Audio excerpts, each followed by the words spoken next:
Hello and welcome to Office Hours, where I answer your questions about weight and weight medicine. My name is Dr. Meghan. I'm a board certified physician in internal medicine, lifestyle medicine, and obesity medicine. And this is really important because I actually prescribe these medications all the time. I actually talk to patients about their weight all the time. I've helped hundreds of patients lose weight, and I'm here to help you too. So if you're confused about your weight, if you have questions about weight medicines, and if you want medically based answers to your weight questions, you're in the right place. So let's get started. Oh, also for April, I'm doing YouTube shorts, office hours every day in addition. So please continue to leave your questions and I will add them to the list. But let's get started for today.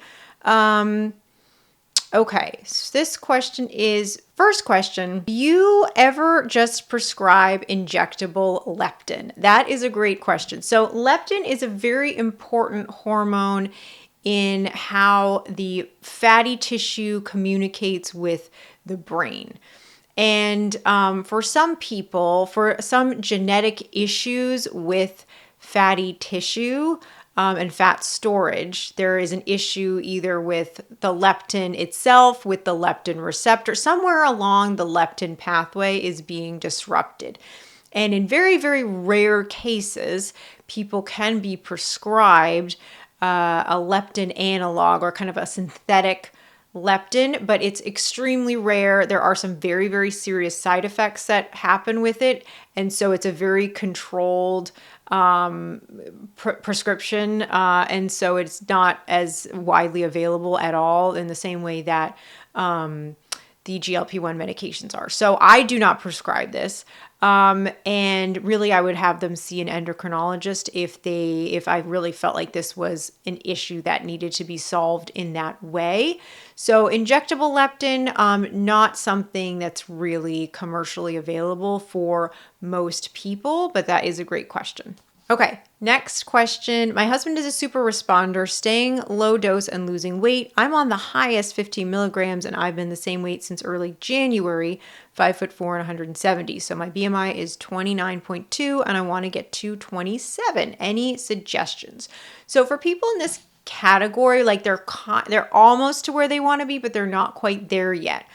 I recommend, as always, doing a really, really deep dive and getting so nitty gritty about their lifestyle changes. Like what would they like to be doing that they're not doing now? Because usually there is still some wiggle room in terms of, are they getting to the gym the amount of times that they want to be doing that, or working out as much as they want to be? Is there eating patterns, are those exactly how they want those to be? Are they eating in an undistracted way? Like there's so many little things that go into losing that last little bit. And so that's where I would encourage anybody who's thinking about this to get really, really curious about what's going on with them for that. And then as always, there are the oral medications as well that you can combine for the right people. But I would always rather have somebody really completely optimize the lifestyle part first, because you might not need the oral medication. So that's where I would start. Great question. Okay, so this one is a little long. I'm going to shorten it a little. And as always, I can't answer personal medical advice, but I'll make it more broadly educationally applicable.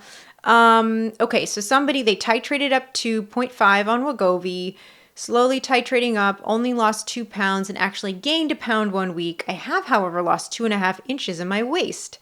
I've always been an avid exerciser. I work out with heavy weights. I've always weighed heavy, even when I was in very small clothing sizes. My husband thinks I'm not losing weight because I'm very muscular. Could this be the case? I'm 5'4" and 165 pounds. I'm primarily taking Wegovy to help with inflammation from my autoimmune diseases, and that's definitely helping, but I was hoping to drop at least 20 pounds in the process. Any thoughts to why I'm not losing? Maybe it will kick in when I start the 1 milligram dose in a few weeks. Okay, this is a really good question because, yes, of course, if people are not achieving the average weight loss, my goal is always to titrate them up to the very highest dose of, if it's Wegovy or tirzepatide, to see where they are when they're at that highest dose, because some people just kind of respond towards the end of those dose ranges.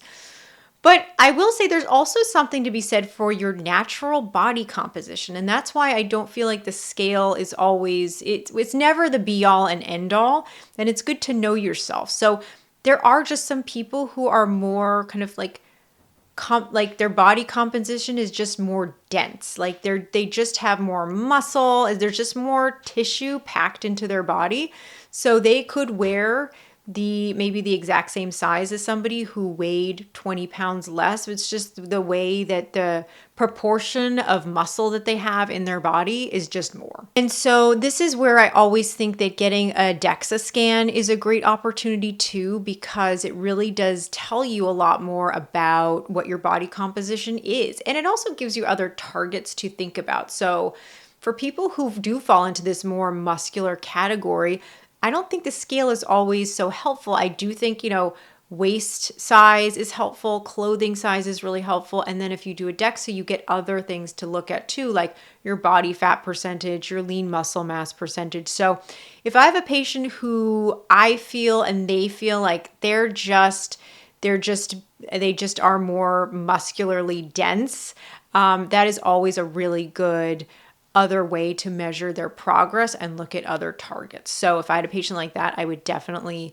send them that way. They're commercially available. Usually they're like $75, $100 to do one. You can't do them all the time because it is a small bit of radiation, but I think the info that it gives you can be incredibly valuable. That's going to do it for today. Thank you so much for watching. Again, if you have questions afterwards, you can definitely leave them in the chat box down below. If you want to work with me directly, I do work with people around the world as a life coach to help them with the non-medical aspects of their weight loss. If you're not subscribed to my channel, subscribe because it's the place for medically based answers to your weight questions. Thank you so much for watching, and please be well.